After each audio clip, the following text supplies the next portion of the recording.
भगवती दुर्गा की 10 महाविद्याओं में से एक है महाकाली, जिनके काले और डरावने रूप की उत्पत्ति राक्षसों का नाश करने के लिए हुई थी। यह एकमात्र ऐसी शक्ति है जिनसे स्वयं काल भी भय खाता है। उनका क्रोध इतना विकराल रूप ले लेता है कि संपूर्ण संसार की शक्तियां मिलकर भी उनके गुस्से पर काबू नहीं पा सकती। उनके इस क्रोध को रोकने के लिए स्वयं उनके पति भगवान शंकर उनके चरणों में आकर लेट गए थे। इस संबंध में शास्त्रों में एक कथा वर्णित है जो इस प्रकार है। दैत्य रक्तबीज ने कठोर तप के बल पर वर पाया था कि अगर उसके खून की एक बूंद भी धरती पर गिरेगी तो उससे अनेक दैत्य पैदा हो जाएंगे।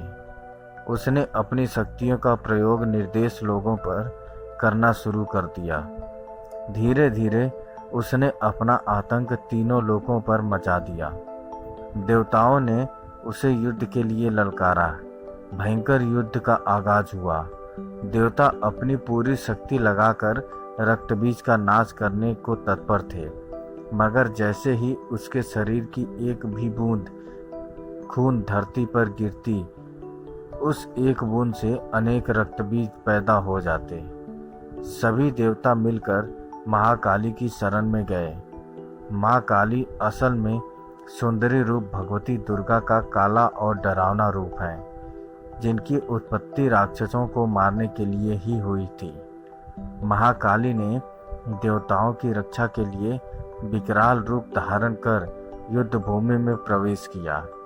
माँ काली की प्रतिमा देखें तो देखा जा सकता है कि वह विकराल माँ है, जिसके हाथ में खप्पर है, लहू टपकता है तो गले में खोपड़ियों की माला है, मगर माँ की आंखें और हृदय से अपने भक्तों के लिए प्रेम की गंगा बहती है।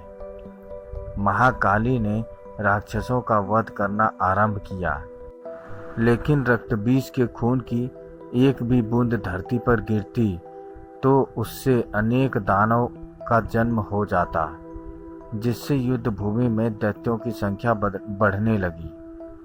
तब माँ ने अपनी जीवा का विस्तार किया। दानवों का एक बूंद खून धरती पर गिरने की बजाय उनकी जीवा पर गिरने लगा। वह लाशों के ढेर लगाती गई और उनका खून पीने लगी। इस तरह महाकाली ने रक्तबीज का वध किया, लेकिन तब तक महाकाली का गुस्सा इतना विकराल रूप ले चुका था कि उनको शांत करना जरूरी था, मगर हर कोई उनके समीप जाने से भी डर रहा था। सभी देवता भगवान शिव के पास गए और महाकाली को शांत करने के लिए प्रार्थना करने लगे। भगवान शिव ने उन्हें बहुत प्रकार से शांत करने की कोशिश करी। जब सभी प्रयास विफल हो गए तो वह उनके मार्ग में लेट गए। जब उनके चरण भगवान शिव पर पड़े तो वह एकदम से ठिठक गई। उनका क्रोध शांत हो गया।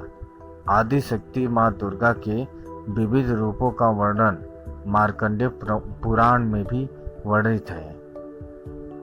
दोस्तों, माँ काली की यह कथा आपको कैसी लगी हमें कमेंट करके ज़रूर बताएं। अगर अच्छी लगी तो शेयर करें, सब्सक्राइब करें और लाइक करें। धन्यवाद।